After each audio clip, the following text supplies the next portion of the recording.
রাসূলুল্লাহ সাল্লাল্লাহু আলাইহি সাল্লাম বলেন, ওয়া ইন্না তালিবাল ইলমি ইস্তাগফিরু লাহু মান ফিস সামাওয়াতি ওয়াল আরদ হাত্তাল হিতানি ফিল মা।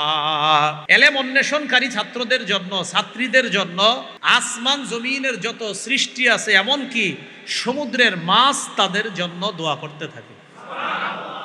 রাসূলুল্লাহ সাল্লাল্লাহু আলাইহি সাল্লাম বলেন, ওয়া ইন্না ফাদলাল আলিমি আলাল আবিদি কাফাদলিল কমারি আলা সাইরিল কাওয়াকিব। নবী বলেন, আকাশের চন্দ্র, আকাশে যত নক্ষত্র আছে, আসমানের সমস্ত কোটি কোটি নক্ষত্র তারার চাইতে চন্দ্রের যেমন মর্যাদা, একজন আবেদ যে আল্লাহর ইবাদত করে তার চাইতে একজন আলেমের মর্যাদা তেমন, চন্দ্রের মর্যাদা নক্ষত্রের তুলনায় যেমন।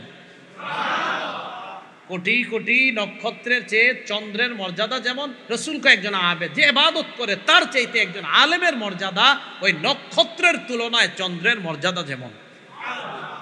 অন্য বর্ণনায় আসছে কি, ফাদলুল আলিমি আলাল আবিদি কাফাদলি আলা আদনাকুম। তোমাদের তুলনায় আমি নবীর মর্যাদা যেমন, একজন আবেদের তুলনায় আলেমের মর্যাদা তেমন।